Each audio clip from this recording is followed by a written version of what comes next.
Musical Talk, the UK's independent musical theatre podcast.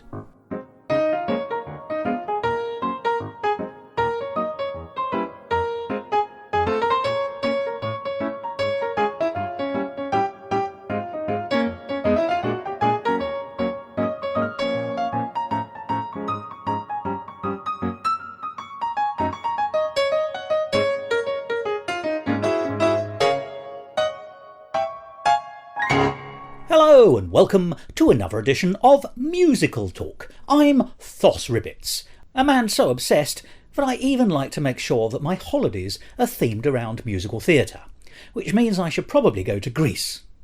It's the one that I want. But I won't tell you more. 2 for the price of 1. Well, it's September, and that means that the Edinburgh Festival Fringe for 2018 has ended. It's the saddest time of the year for me, but I'm filled with happy memories, many of which I'm going to be sharing with you in forthcoming episodes of Musical Talk. And not just me, you'll also be hearing from our old friends David Herzog and Michael Gordon Shapiro, as we cover a huge number of shows which we saw between us at this year's Fringe. So plenty of genuinely exciting stuff coming up over the next few weeks here on Musical Talk, but not quite yet.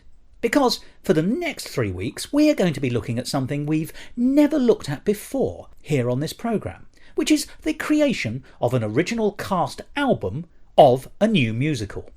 Which is not to say that some of the shows that we've discussed with people haven't had cast albums, it's just we've never really looked about how they've been created. And what goes into creating a cast album? Does it count as a new production? Getting the meaning of a show across in a recording is quite different from making sure that that meaning is clear if you see it on stage. So there's got to be some kind of directorial choices made in recording an album. Well, I'm going to be exploring that over 3 weeks for the Quentin Dentin Show, which ties in very nicely with the Edinburgh Festival Fringe because that's where I first saw it in 2015.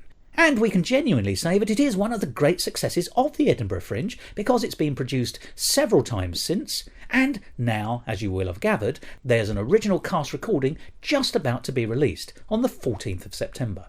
Now, we've looked at the Quentin Dentin Show on many occasions here on Musical Talk. I think it's always interesting to stay in touch with a show as it develops and advances. And as a result, we're going to get to hear about recording an original cast album.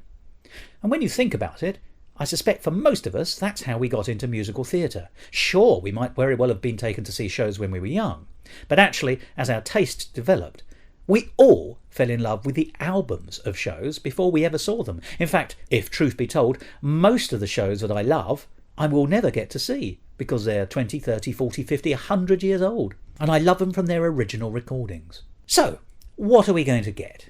Well, although we're looking at how the album was created, over the next 3 weeks we're going to be looking at it in very different ways with very different people. In this week's episode and next week's episode, we'll be hearing from the wonderful Luke Lane. He is Quentin Dentin, and certainly plays him on the original cast recording. This week we'll be talking about how he got into acting and then how he joined the Quentin Dentin bandwagon. And next week we'll be talking about the 2017 version of the show, which you could have seen in London, and the original cast album which is just about to be released, and what he had to do to make that sound good.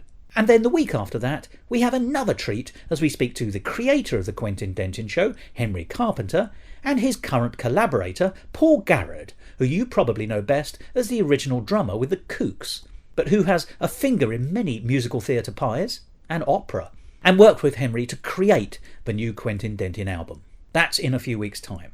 But let's start at the beginning. In today's episode, as I've said, we'll be hearing from the wonderful Luke Lane. He and I had a very excellent afternoon at the Royal Festival Hall only a few weeks ago, and in today's conversation, you'll hear about how he got into acting in the first place and how he became Quentin Dentin.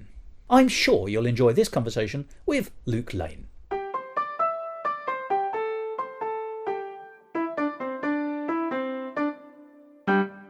Musical Talk, the UK's independent musical theatre podcast.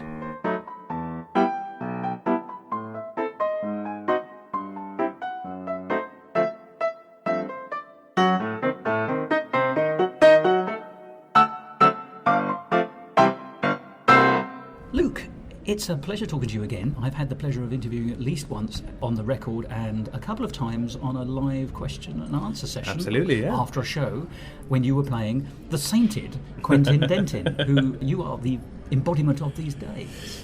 Yeah, I find myself that way, yeah. Now, we're going to be talking quite a lot about Quentin and the new album of the Quentin Dentin Show, which of course is very much a vehicle that you are starring in. Very true. And I wanted, if I may, just to talk about your career first of all, because you're an actor with a great versatility and you've played lots of different roles and you've lived in lots of different places. Yeah. So I suppose the trite question to begin with, but it's always a good place to start, is, when did you decide that not just wanting to be an actor, but being an actor is what you would be? Right. There is a subtle difference between a childhood wish and actually saying, right, no, I'm going to make this happen. How to actualise it. Yes, how did you manifest? It's, I suppose, I don't know, it would be a cross between when I was growing up. I grew up in Holland and I was doing a lot of theatre there, and I did the History Boys there for a long time in Amsterdam. And that role? Was in the big role, yeah. I played Dakin. Hello, Dominic Cooper, how are you? So I did that for a long time, and that was kind of when the seedlings were there, but still a little bit, not fully actualised in that, because I then went and did a law degree. So it was about 3-4 weeks into that degree where I went, oh yeah, no, I know exactly what I actually want to do, so I'll see this out and then make the swift return, I suppose. Oh well, that's what I hoped. And yeah, so it was kind of then in the first 6 months of university where I thought, right, so when this is all done, back off to London to do what I thought I knew I wanted to do beforehand. Yes, so you were getting a sense of it beforehand and then realisation occurred.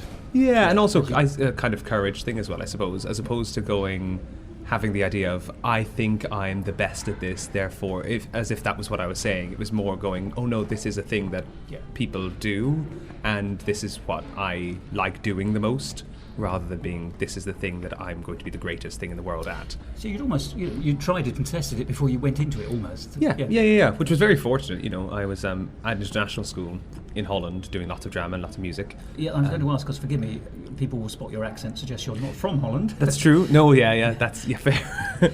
No, this is not a Dutch accent. No, I'm from Ireland, but we moved to Holland when I was 9. And it was the Dutch premiere of the History Boys was going to start in Amsterdam. And in English? In English, yeah. So they wanted to find native English-speaking teenagers or people in their late teens, early 20s. So at 17, that's what I started doing 5 nights a week while still at school. Yeah, and that was just kind of a fortunate thing to really get an experience of, rather than just kind of merely community, that's anything wrong with that, but not just community or school. It's a step above, isn't it? A step above, and I was going into the city 5 nights a week to do this show, to do a 2-hour, 45-minute show, and everything that entails. Obviously, you made your decision when you were studying your law course, and then you finished that, 3-4 years later, however many years it was. What does one do next?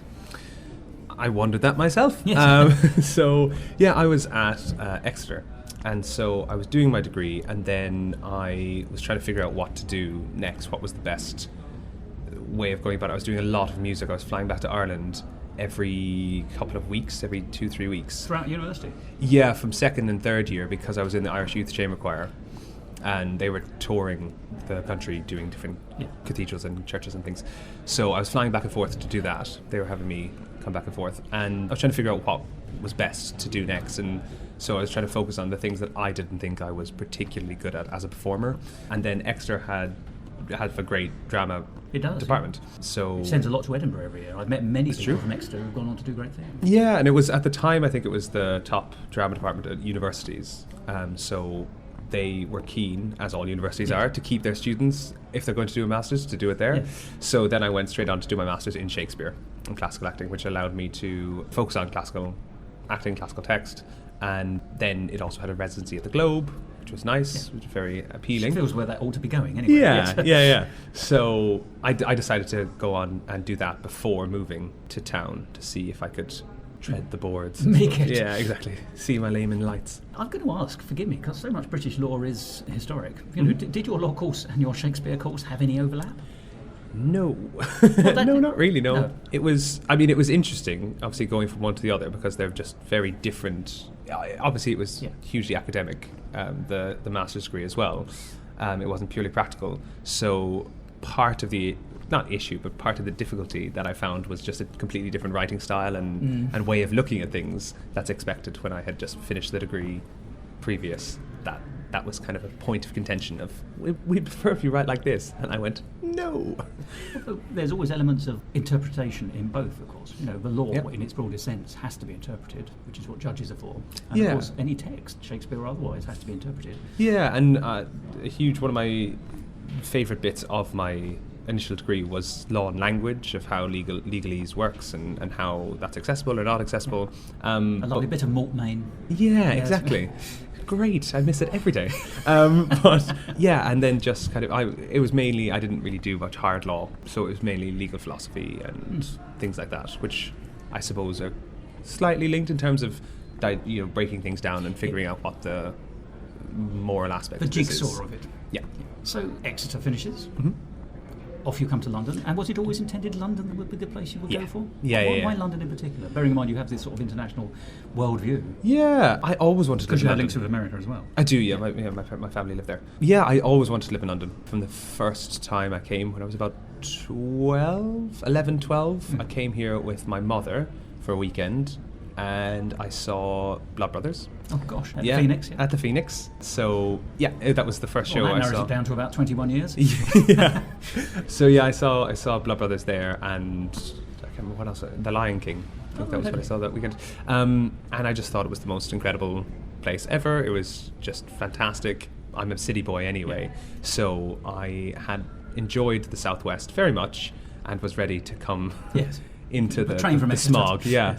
So, it was always London. I never really thought about moving anywhere else. I would go anywhere, obviously. I'd happily live. I'm used to it in different places, but it would take a lot to... It would take something very specific to take me away from the city. And after 4 years... 4 years in London. Yeah, that hasn't died down. It's interesting that the two you've identified, of course, as being sort of the two that you saw and perhaps maybe influential are musicals. Yeah. Although one is a Shakespeare musical, Hamlet. The Lion King is essentially Hamlet. I don't think we can really stretch things too far to say that... I don't think Blood Brothers is the two noble kinsmen. Not quite. No, it'd be a stretch for Willie Russell to justify that. Unnoble kinsmen, perhaps. Is that something you look back on significantly and think musicals? Because obviously you're an actor who you do not specialise in musicals. It happens that we're talking today, or we're going to be talking today, about a big musical and an important musical in my view. But you're a much broader, versatile actor than that. But thank you. I'll take it. But your slice of... you've had an interest in musicals as well as drama from a young age. Yeah, it was very much always a big thing. Musical recordings, musical films, everything like that. I just kind of was reared on.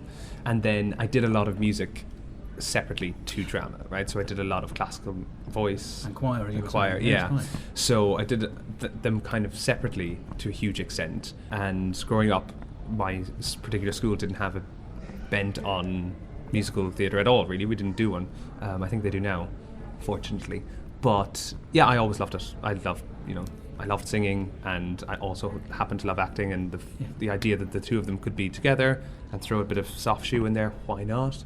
But I loved it. But I find it strange when people link the two or separate the two. Yeah, kind of just a weird sort of, you can be someone who sings and acts, and therefore if the part requires singing and acting, that's great. And if it's stylistically different, that doesn't mean that it's necessarily a completely different beast to both. If it's high octane and conceptual, that's fine. You can have a play with no music that does that too. You can have a musical that does it. For other creatives creating the piece, they are very different animals.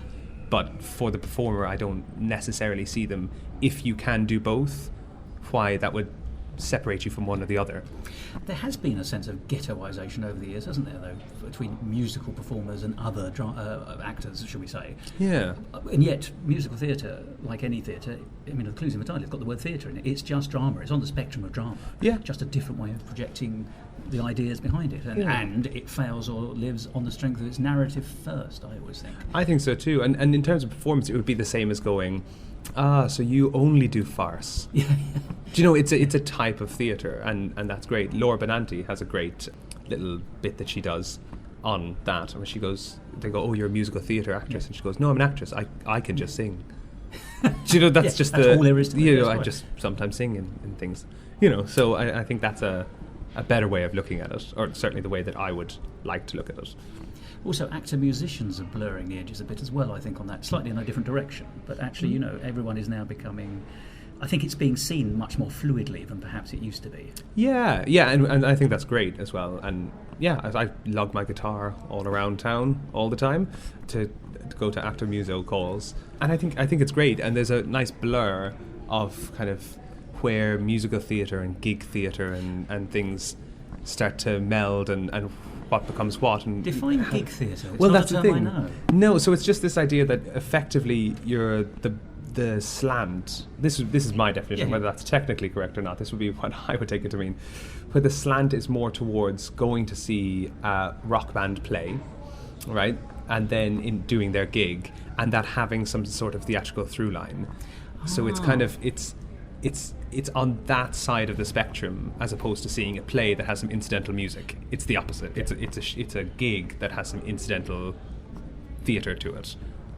Yes, would be the way. Adam Lenson, who directed the most recent version of Quentin, is doing in the theatre. In the theatre, yeah. That was a 2017 iteration, I think. Yes, yeah, the Tristan Bates. He was just writing something the other day that I saw on Twitter, because he's doing a show in the Southwark at the moment, and he was kind of musing on that idea of gig theatre and where it kind of falls.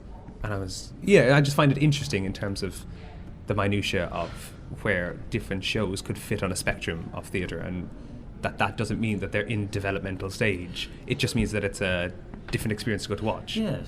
It's funny, because that's something Quentin Dentin, I mean, we were talking about this a little earlier, but Henry, of course, started off as a performer and a rock singer. Absolutely. And I remember him saying to me in an early conversation we had about the privilege of musical theatre allowing him to have his lyrics listened to, because when he's a rock performer, he's fighting the audience sometimes for attention, and of course the music is more important than the lyrics quite often in a song. Not always, but certainly in a rock song. Yeah. Whereas obviously it's doing a lot more of the heavy lifting in a show or something with a narrative. Yeah. And it's interesting to me, therefore, that, you know, it can be argued that Quentin Dentin has come from that rock background, even though it's much more musical theatre now. Mm. Although the latest album, of course, could argue that it's going back again. Back the other way. Yes, exactly. It's interesting. It is all on a spectrum, or it's a bit of a sort of fugue of stars. But I suppose we're all desperate to put things into boxes and label them up, that actually sometimes we miss the wood for the trees. Yeah, and I think Quentin is a great example of that, as you're saying. For me, certainly, having been involved with it for the last 2.5 years, it's changed loads, right? So the album is very different to the show that we did in the Tristan Bates last summer. And that's very different to the show that we did the year before, Above the Arts. And so, yeah, it itself has kind of evolved and changed and finds its own way. And there's different benefits to each and every one of them. They all bring something to the table. Yeah, and it kind of is, and again, it's going strength to strength. It's largely the same people involved each time. You know, I mean, obviously Henry's not going anywhere, Hannah's not going anywhere. That's writer and writer and producer. And there's one Luke Lane who's awfully good and should be staying with him. Well, he tends to linger anyway. Yes,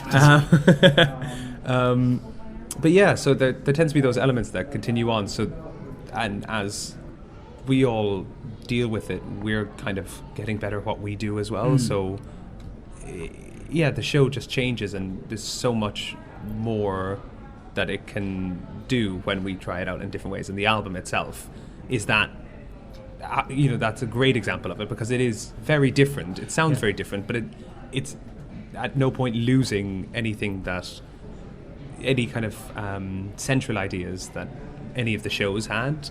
Yes. Yes, the themes are all still there in spades, but of course it is doing something slightly different, and I'd like to discuss it with you possibly a little bit later on, because I think it's a production in its own right. It just doesn't happen to be a stage production, and that fascinates me. Mm-hmm. How does one? Well, there's a line. Do you know what sublimation is? It's taking a solid into a gas. Well, the show has all been taken from the solid performance into a gaseous album. He's stretching the metaphor dreadfully, but you get the idea. But let's go back to you, if I may, just Sure, yeah. your career. So you've arrived in London, not when you're 12, now after, as an actor, there you for go. hire, like a taxi. Yeah. So how did you get representation? How did you find work? Yeah, well, Because that's the first step, isn't it? Absolutely. A tough old one at that. It was quite a shock, really, unsurprisingly. I suppose you have these ideas of the way that it works, and then that's never going to be quite the case until you come and do it. So when I had... Theory and practice differ. Absolutely. Yes. So I had in my head, obviously, the idea that rejection is going to be a key element of everything that goes on, and preparing yourself for that, which is very important because it happens a lot. But it was the idea that actually, before you get to that rejection, you have to be seen by someone first.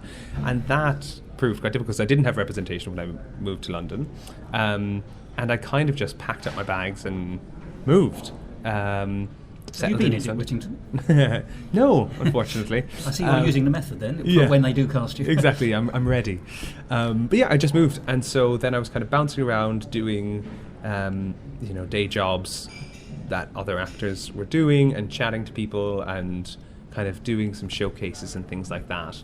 And then I got, my very first audition was for Robin Hood, which also was my first job, but it wasn't that version of Robin Hood. But I had to laugh because recently the National announced that they're going to let everyone know who auditions whether they got the role or not, which I find it's great, but it does seem slightly ridiculous that hasn't been a common practice in any case. Yes, it seems very rude. Which I didn't realise because my first audition in London I think I was in there for about 6 or 7 hours. It was a big call. That's a long song. Yeah, exactly. I just kept going. I kept on riffing it out. But if you don't mind, I'm going to sing all of Wagner. Yeah. Are you ready? Here we go. But yeah, and then got down to the very, very end, and there was, you could see who else was up for the part, and there's sort of 3 or 4 of us, and we all looked very different. It would have been quite an obvious. We picked that fella who's 5'6" and stocky and bearded, then you, who, and that's not what I look like. I realised that no one could see me.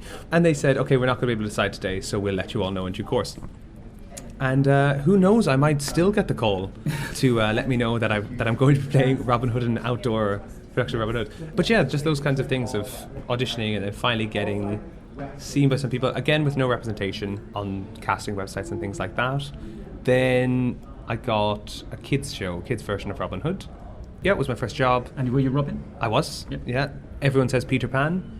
They're very similar, but for some reason, uniformly, if I ask anyone that I know if I who I played, they will all say Peter Pan. Is that because it's green? Is it simply as that? Is it I think colour-coded? so. I don't know. But yeah, so I did that for 5 months, and it was, 2 to 3 shows a day, 5 to 6 days a week for 5 months. So it was a great. Children are a very unforgiving audience as well, aren't they? Did you learn anything from that? Because I once interviewed someone who was the writer and director of a children's show, and he said that the secret is to get them gripped early on. Otherwise, after 10 minutes, you can start hearing people going to the lab. Children saying, "I want to go to the loo," and the chair's going up and chiming down again. Yep. No, absolutely, and it's very much that. It's trial by fire. It's actually great to do. I enjoy performing for kids a lot because there is no kind of politeness. It's I'm bored. I don't like it. That looks weird. Mummy, he's funny. Yeah, exactly. Oh no, walking through the audience, and they're like, "Don't come near me." But yeah, so it's just this. Yeah, you kind of have to get on with it. You have to do your show. You are tired. You're doing a show at 9 a.m. All the kids are coming in. It's a Monday morning. They don't really want to be there, and so you just have to throw your all. And there's no one's going to go, oh, well, they probably did do 6 shows already this week, and maybe they're just having an off day. Yeah. They don't care. And they shouldn't care. No. That's the other thing. You shouldn't really have. It's the professionalism of your role, isn't it? Yeah, it's just going any time, and it's high energy. It's high octane. It's keeping them engaged all the time. Which, on the other hand, if it pays off, presumably, then you get undying love. Oh my God, yeah, and they absolutely can't believe what's going on. They just find it all. It's that innocence as well, because this was largely primary schools, and there's just that innocence of going, that was amazing. I can't believe that it happened. And then usually about once a week we'd do a special needs school as well.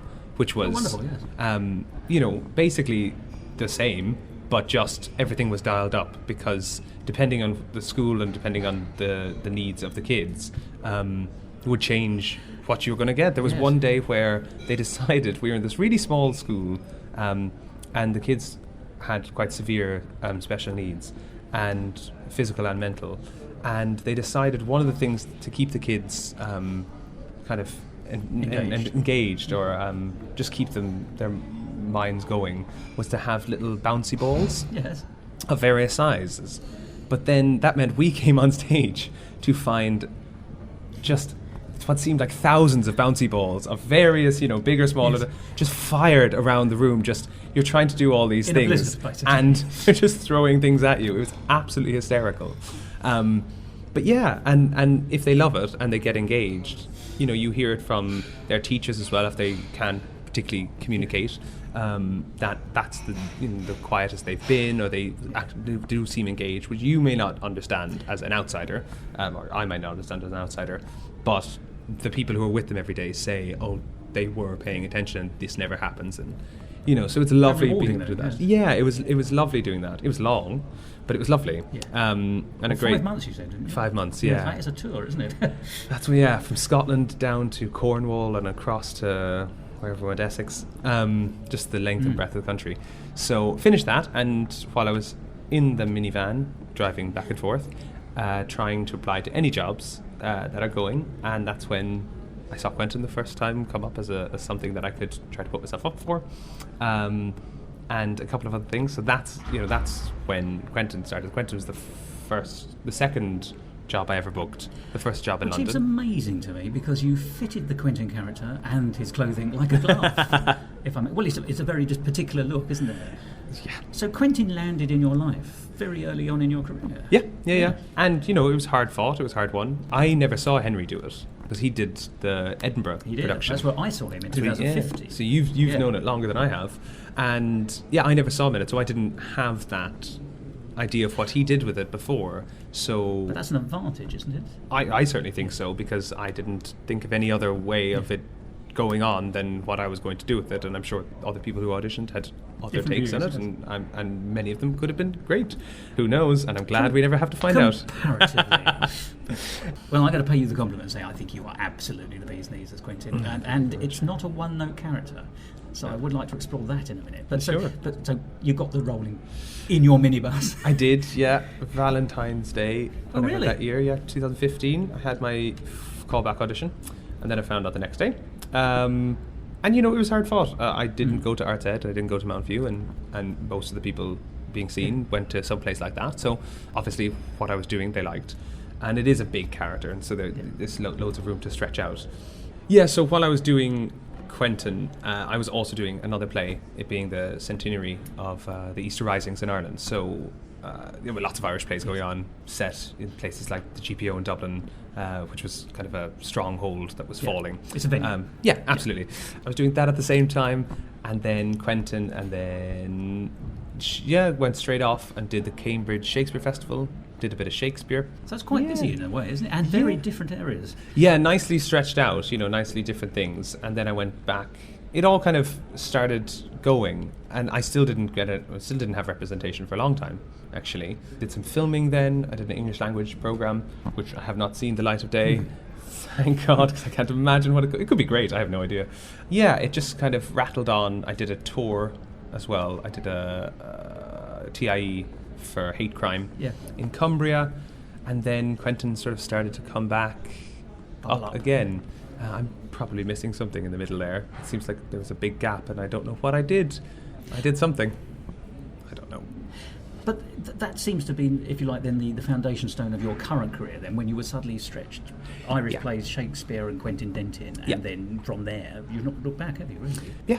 So let's talk about Quentin then, sure. And your involvement, because there are two aspects to this. There is Quentin Dentin, the show in which you appeared, and then there is Quentin Dentin, the character, who you have assumed and developed in your own right. I mean, I'm going to say this, I have this year seen you and heard you on the radio and on stage appearing as Quentin Dentin in an ad-lib environment, i.e. a non-scripted environment where you are answering questions as Quentin Dentin. And Quentin is such a peculiar character, if I may say. Yeah. That shows to me that you're absolutely under his skin. I mean, So can we explore that dichotomy first of all? Quentin Dentin the show against Quentin Dentin the character. Yeah. So let's talk about the audition then, actually. So when you were presented with the script, presumably you'd seen the script before you got to the audition. Can you remember, how did you find your key? Some people say, oh, it's an accent, or it's a pair of shoes, and I know what the character, I've heard that said. Yeah. How did this odd, quirky, malevolent and yet oddly sympathetic character, how did he leap out of the page, and how did you say, here's my fit? Well, it was funny because the initial audition, I was on tour, as I said, and it was a song. It was the Quentin Dentin Show, the first, not the opening track, but the opening song of the album, which has made it. I think it must have always been in the show. It was. It's such a lovely marble, planet Earth. That's the one. Yeah, I love that lyric. And that was what we were sent out and given a kind of vague description of what the character was, and it was a recording of Henry doing it. And so I listened to that. Basically, thought to myself, well, I want to come and audition for anything and everything. Listened to it. And thought, well, this obviously isn't for me, so that's fine. I'll go in and I'll do it because. Really, what did you think wasn't for you? Just in terms of not necessarily that it wasn't for me. It's just that the show isn't written in a style that would necessarily be what I would think of as my voice. Now. Yes. I say that to people, but this is what they've probably seen me, and if they've seen me in anything, so they do think it, because it just took a lot of work to I suppose get that if sound. You've been coming up through Shakespeare and classical Irish plays, and and just in terms of vocally, it's a rock score, which I love, but I did a lot of varied rock score. Though. That's true, we will be talking about, and that's the joy of it as well, and that's kind of what I loved putting in and saying, I could do a little bit of this or a little bit of that, or we could put and playing with Henry. All about it. But we got that song, everyone was sent that, and then initially I didn't get an audition. Hannah sent me a really nice message saying, obviously every show, London, so many people trying to apply. 4 million people have applied. Yes. Yeah, and so she said, thanks for your application, you sound great, but we had to have certain things to narrow it down, and unfortunately we won't be able to see you. And I emailed her back saying, absolutely, I completely understand, that's such a shame. If anyone drops out, let me know. And then lo and behold, sure and behold, she did, and the rest is history. So it was just that song, which is a strange song. Yes, it's almost it's a manifesto song in a strange way, isn't it? It's one of the few songs that he's singing, either declaiming to anyone in general or to us as the audience without the characters being there. Yeah. So that's why I say manifesto as a kind of, they made me a deal. No, absolutely. You're setting out your narrative stall before you start, almost. Well, you, Quentin. Sorry. So it's that. Did you see what I did there? So it is. It's just that kind of. It's his introduction to the audience. So it was his introduction to me. The song obviously sounds completely different than anyone would hear it now, because it was just Henry on his piano recording himself, so that everyone could get an idea of it. And then I think the description it was a demo, essentially, wasn't it? Yeah. Said something about David Bowie, said something about just various people that you would recognise in the zeitgeist. So certainly David Bowie in Henry's world, yes. Yeah, and so it was that sort of thing that I just took and ran with and thought, well, here's how. Maybe something like this. Here are things that I would do if I had the opportunity. And then I came back the next day and we tried another song, I think, and just tried out some ideas. A lot of it was to do with physicality as well, because they had, obviously all the guys had done it in Edinburgh with Henry as Quentin, and they had ideas already in place of what the show was and what they wanted to actively develop. As it had been tried out. They had seen what it was and had ideas of where it could be or what would be most helpful. The path it needed to be set on, in fact. Yes. So I saw it in Edinburgh, and it was a lovely show, but it wasn't finished. Yeah. Clearly there were 2 or 3 iterations yet to be done. And it's only got better and better and better. I loved it then. So in fact, it was good enough for me to fall in love with it. But it's just been getting better over time. It had scope, and so Caldonia Walton, who always choreographed it, she was in the audition room, and so we did a lot of just physical stuff to see what the presence would be like, and that was the initial. And then we started getting into the script, but obviously, and you can tell me because you saw it. my understanding is that there was also a big difference between Edinburgh and the Arts. There was. In terms of the show itself, because they had things that they wanted to achieve. They had specific ideas that they wanted to realise and actualise. So the script took a turn as well, and was worked on to try to make it. Well, I don't know. They kind of kept that from me. I wasn't in the first one, so even small changes, like the Friends didn't have any speaking part; they were merely dancing, sort of Seussian under characters. Dr. Seuss, actually. Yeah. And then obviously now they're over the iterations they have lines, and they're much more interacting in the story. Yeah, and all those things were kind of coming about and changing, and I'm very different to Henry also. Yes. we're not, you wouldn't mistake the two of us for one another. Physically very ever. different. We look very different, we behave very differently. Are very different, yes. Yeah, so there was no way that it wasn't going to change if Henry wasn't doing it and I was.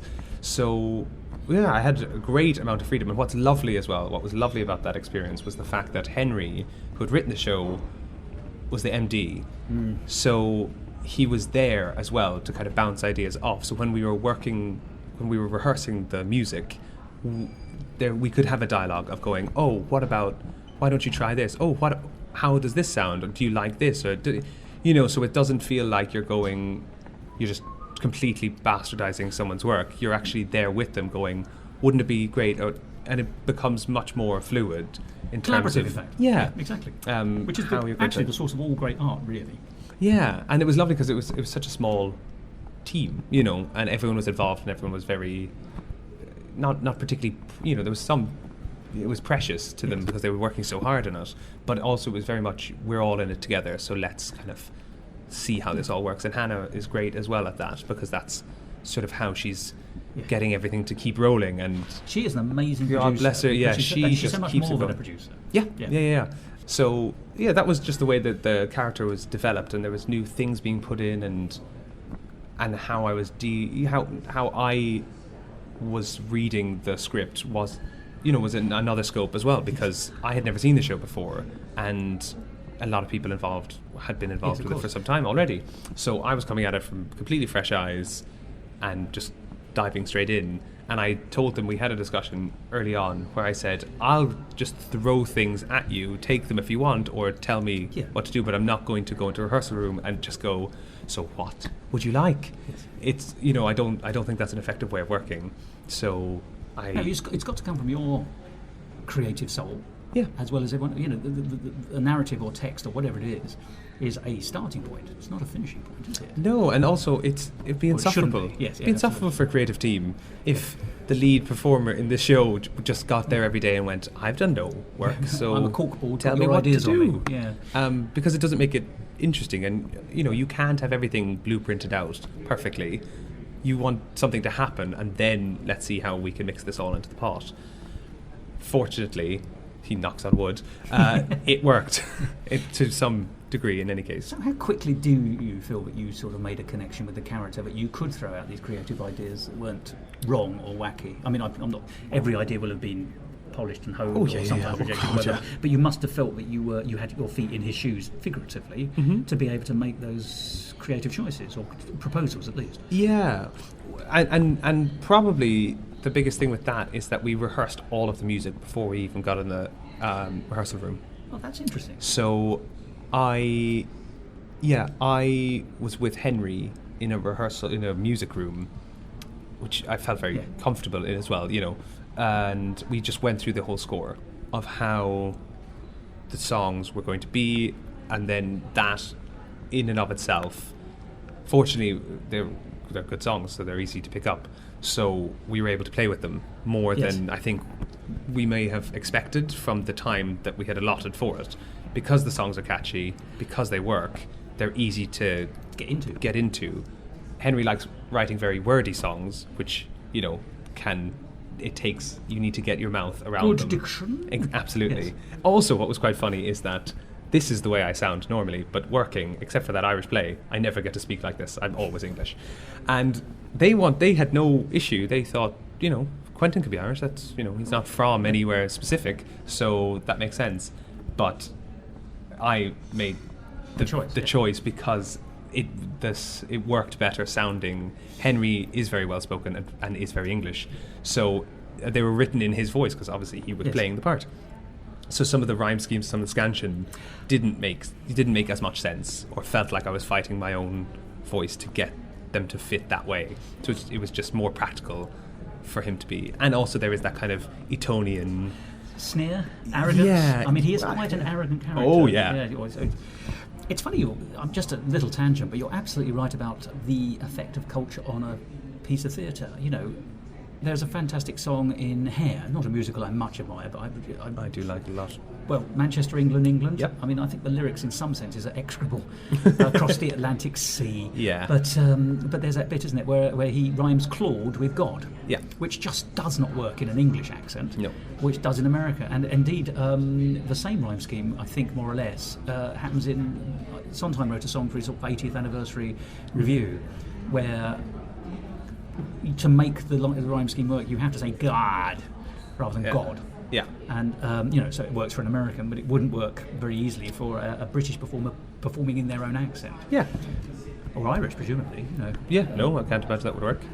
So you make an interesting point. So there was a character reason for it, which is the sort of the acerbic, slightly arrogant aspects to it, but also, as you say, following in the way it had been written, you thought an English accent. Yeah, it felt...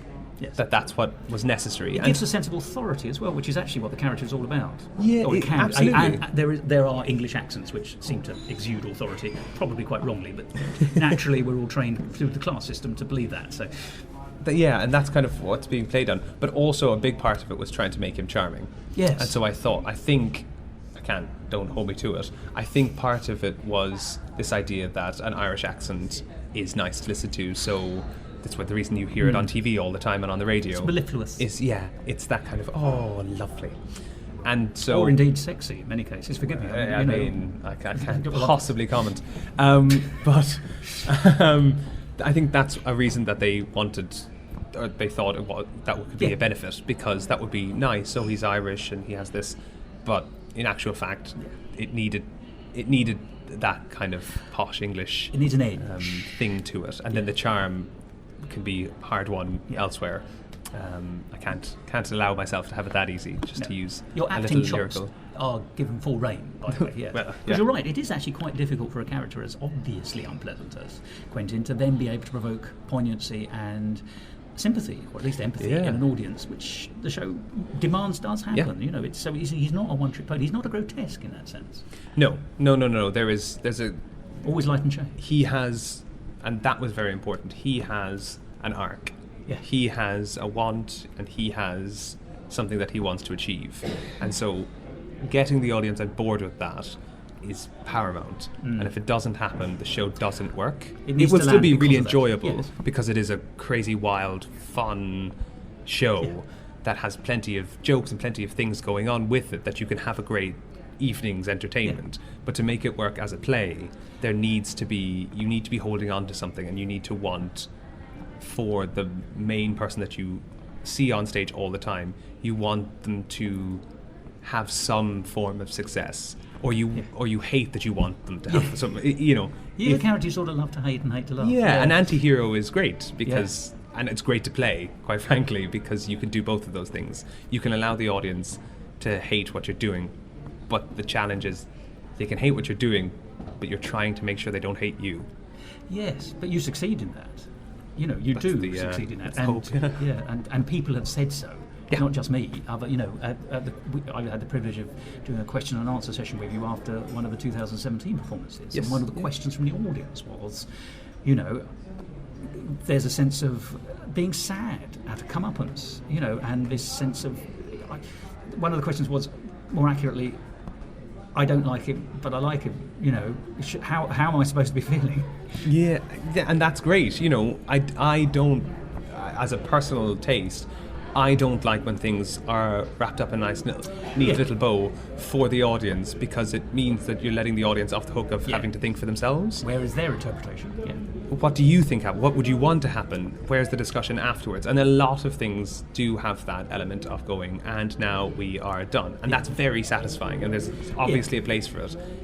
My particular enjoyment is when you can have that discussion afterwards. Do you think it was this, or do you think it was that? Yeah. And it's more satisfying. It's you're fed more. Your ideas are. It's what I call a show sparked. you take home, because you cannot just stop at the door of the theatre and leave it out of your mind. It comes with you and you think about it. And that's the mark of a good show. Whereas, as you say, there are some lovely, lovely shows which are highly entertaining for 2.5 hours, finish with a beautiful full stop. No further thought is required. Mm-hmm. And so you don't give it. It's great. Yeah. That works as well. There was a huge. I'm just thinking about it now. In rehearsals, particularly for the Tristan Bates, the 2017 show, where we were constantly talking about what ambiguity is purposeful and what ambiguity we're just letting ourselves get away with in the show. And that was a lovely way of working in terms of making the choices obvious, because with a show like this, because it's high concept and because there's odd things going on and it's odd in and of itself. Not a realisticness. No, but you can allow yourself to have a bit more room than possibly you should. So tightening that belt and going, right, that could be ambiguous because we want it to be ambiguous. Buckling your pants, I think. Maybe.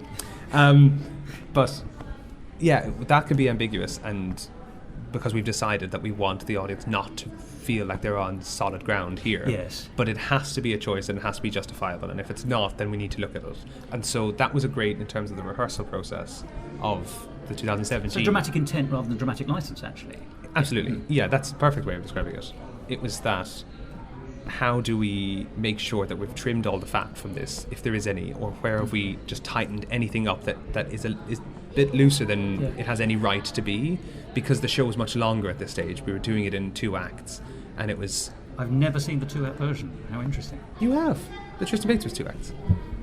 In my head, I've conflated that into one. You're right. Yeah, no, that's really interesting, yeah, because to me it feels like a feature film. Ah, well. It runs all the way through. Here's hoping. You are absolutely... Because I now remember what I did in the interval. Yeah. Gosh, forgive me. That's fine. How interesting. Oh, well, I shall analyse what that means to me later on. So, but we're still talking about the 2016 version here, which you're developing and but can you remember the moment when you thought, I am Quentin? Was it in that production? Or I get Quentin, perhaps? Yeah, I felt very comfortable. I was sweating an awful lot, but I felt confident with the performance in the first time that we did it. It felt, and part of the reason was definitely because I was afforded a lot of influence in what was going on.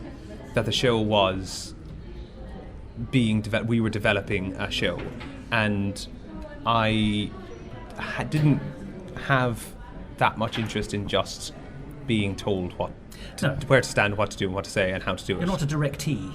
Yeah, exactly. And that was wonderful, because that wasn't the atmosphere in the room. It was very much, let's see what works, and that's the way that I love to work anyway. I don't want to be left to my own devices completely by any stretch of the imagination, but to have to go, here's this, did that work? And be told, good God, no, that was awful. Great, because I don't want the show to be awful. No. It's critical feedback. Yeah, and critical in both senses, actually. Yeah, absolutely. So that, I think, because I felt because I was allowed to feel ownership, because I was allowed to engage with the process, it felt comfortable doing it. I knew why certain things were doing. Now, that being said, when we came back a year later and started rehearsing it again, the show had changed a lot, but some of those exact same points that we had done previously, I realised that, it has a different bent, and I'm doing what I had been doing, the way I had been thinking about it, actually doesn't fit. Now, part of that will be because the show has expanded, but also just because I was thinking of something else. The reason that I came to a decision on something maybe didn't marry as well as it should have done. Its starting point was in a different place a year before. Yeah. and so it's a longer run. Yeah. It's a longer run. It was a more intense rehearsal period. So those things can be ironed out, and it had already been up its feet, so I wasn't worrying about the million other things that I would have been concerning myself with in terms of putting on a new show in a fringe venue, which is a lot to be dealing with in any case. Indeed, yes. So, in terms of the first time, getting the suit on and everything gave it. Do you know what? One of the big things, and it is to do with the shoes, because Quentin wears golden shoes, and we originally had some golden boots, which is what Henry wore. And they were great, and they had a little Cuban heel to them, which was just an odd thing because. Shocking, as I'm sure you'll find it. I don't often wear a Cuban heel. No, you're not wearing them now. No. And top hat and tail suits. I was impressed how much you've dressed up for me. Well, I thought I'm having a chat with Thos. I must come in my finery.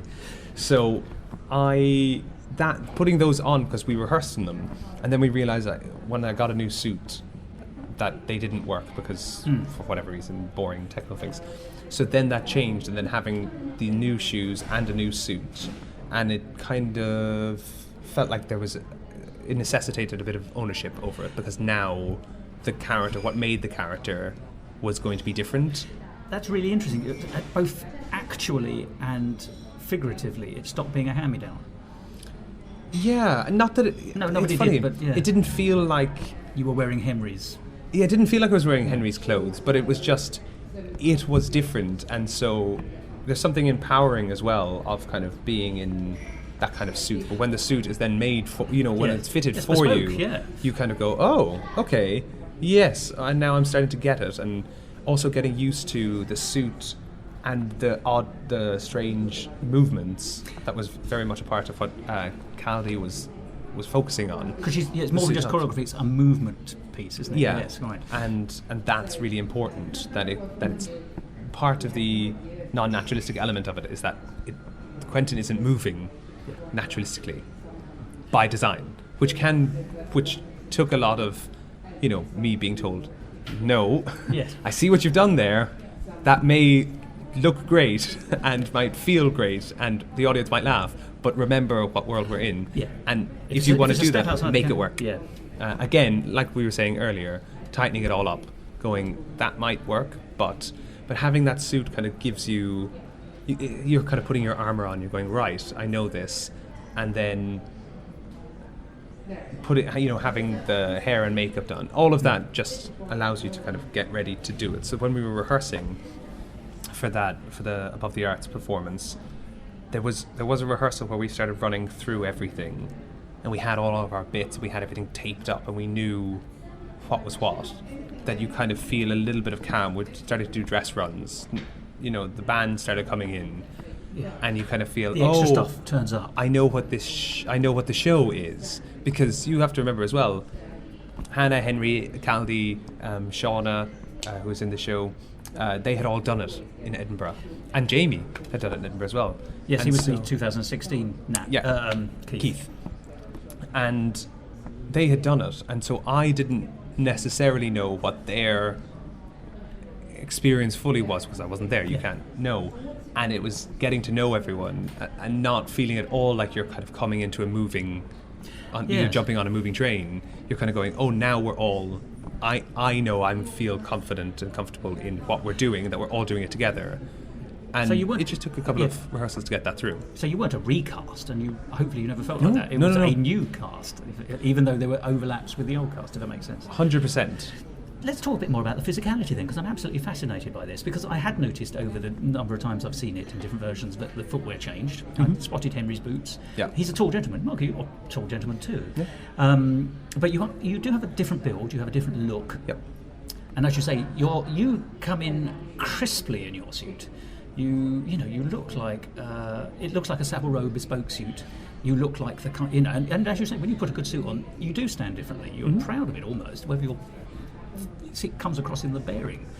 And he is a very stiff in that sense character. So the clothing obviously does affect the physicality, and the physicality affects the clothing. So there's a couple of issues I'd like to explore here. Then is what were the driving forces of finding his physicality beyond the clothing? As you know, what's in and what's out. You were touching upon that a minute ago.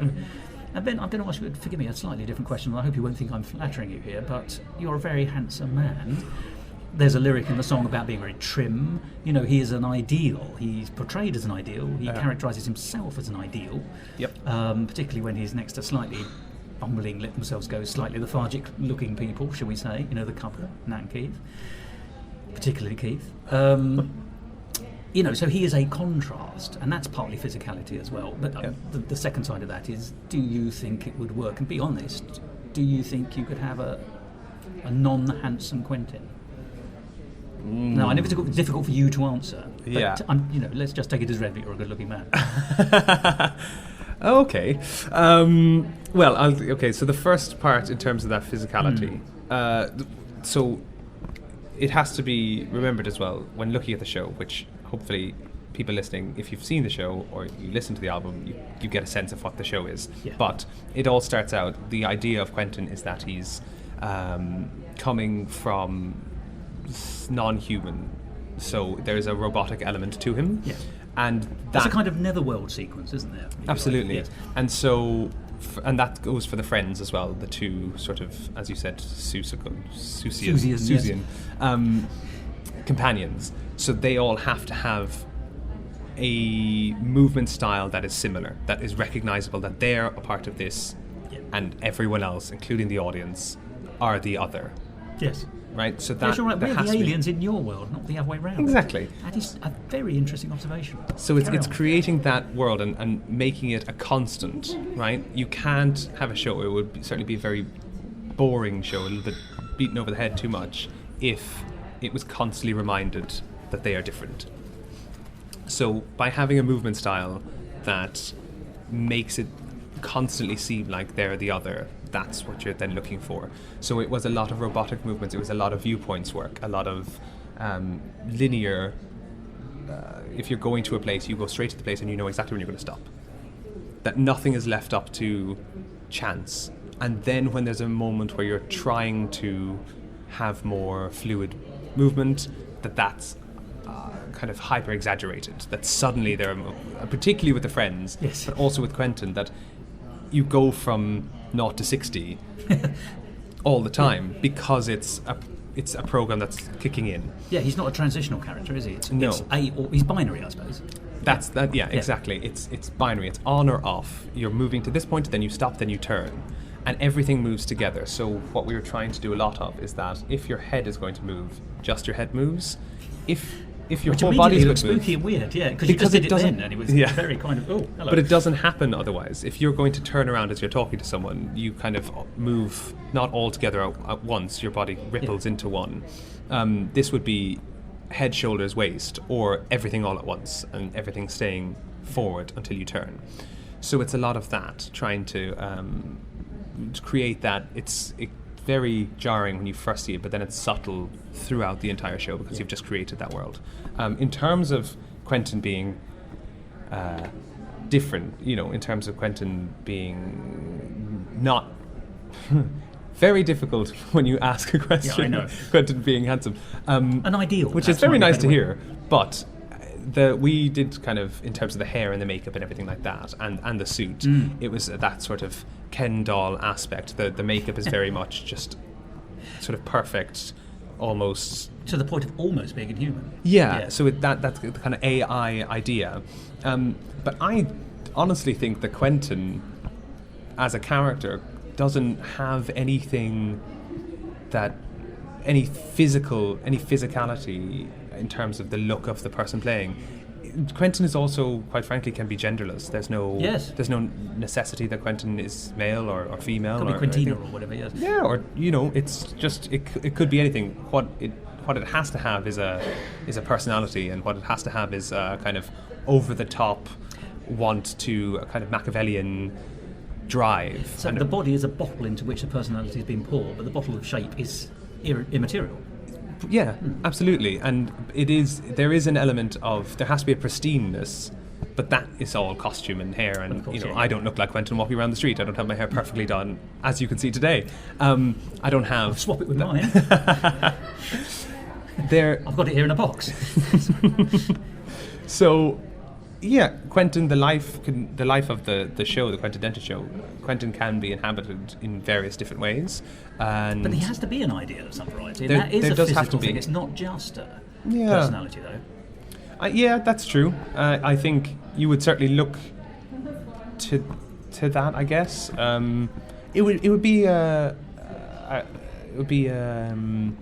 director's choice, though. I would assume, because there are liberties that you could easily take, and there's many ways that you could have people that look very different to me doing it that I don't think would in any way lessen the show or change it really much, as long as there is that kind of that bravado, that sort of throwing yourself out there, and it is that high energy thing. It is that kind of, I'm taking over this because this is all that I want, and you're in my game.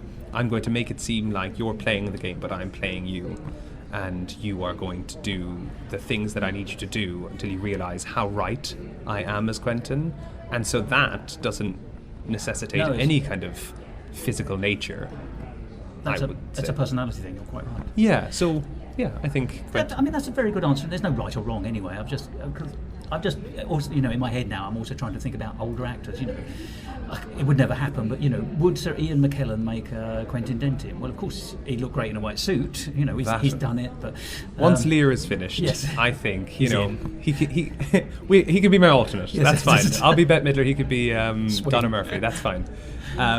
It would be fantastic. It doesn't need to necessarily have an age. There's the show would probably, I'm sure Henry would have many jokes to put in and many things to play on. Yeah. It would feel very different, but that's not to say, I personally think the material is strong enough to withstand that. I would love to hear Ian McKellen singing numbers or something like that, and or Lemons, and see if he has that B flat, and why not? It would be wonderful.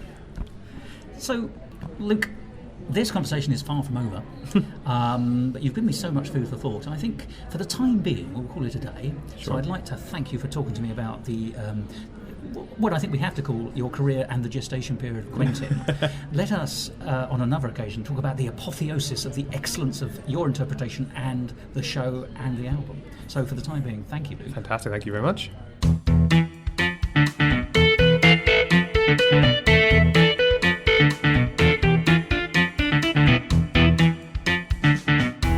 Musical talk. Well, there we are, the very lovely Luke Lane. And he was so generous with his time. We spent an entire afternoon in conversation with each other.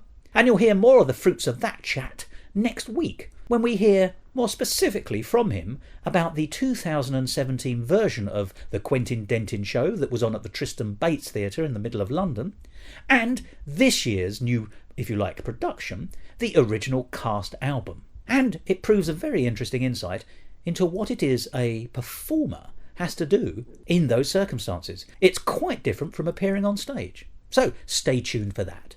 And of course, the Quentin Dentin Show is about to become available as an album. It's not being produced on CD at the moment, but it is downloadable, and its launch date is the 14th of September 2018. But you can pre-order it now, and here's how. Probably the best way is to go to iTunes, go to their pre-orders page and just type in the Quentin Dentin Show. That's Dentin for Dentin. If you type that into the iTunes search bar, it should come up, and then you'll have the opportunity to pre-order it there for release on the 14th of September. And after that, it should be available on all good music purchasing and streaming services. And remember, it doesn't matter if you've never seen the Quentin Dentin Show. With the original cast album coming out, you'll have a chance to find out what all the fuss is about, because it really is a fantastic show, and I intend to keep on covering it for as long as it continues going on. It was just one of those shows I saw in Edinburgh, in this case in 2015, which clearly had legs. Well, that's it for this week. Tune in again next week to hear the second part of that fantastic Luke Lane conversation, and to whet your appetite for the new Quentin Dentin album. But for the time being, I think it's time for me to say nighty-nighty, or, if you prefer, pyjama pyjama. Goodbye.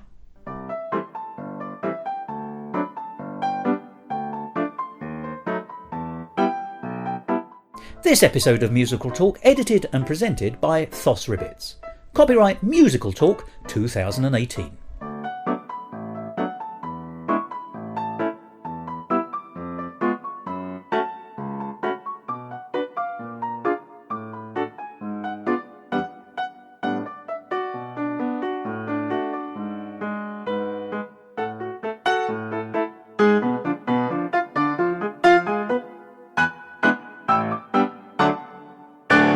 To find out more about the world of musical talk and listen to past episodes, go along to our website www.musicaltalk.co.uk or subscribe to us on iTunes and follow us on Facebook, Instagram and Twitter. And if you want to follow me on Twitter, you can, at Musical Talk Thos. And obviously it is on the hoof, so if suddenly a crowd of people come up the stairs, we'll just raise our voices. Be all right. In Edinburgh, of course, as you know, Yeah. you can find a nice quiet area, and then there are 28 people walk past with children screaming. And like a brass band Yes. setting up, and you're like, okay. I was conducting an interview with a Belgian pop star who's got a musical over there at the moment. Her name is Naila. And we got through the entire interview. We'd found a corridor in the back of a rehearsal room. Yeah. And people had walked past and everyone was fine. There was no problem at all. And we got down to the last 30 seconds and I was literally just saying, thank you very much for talking to me. And she was about to say, I love you, thank you. And then this incredibly officious woman came down the stairs and said, will you be quiet? We're about to start a show. No. Yes, we're happy to, but unfortunately I couldn't therefore finish the interview. We had to go into another room for 1 minute to go, and thank you very much for talking to me. I don't know, it sounds like a pretty good end to an interview, though. Will you please be quiet? Start the show. Thank you very much. I might put that in the outtakes.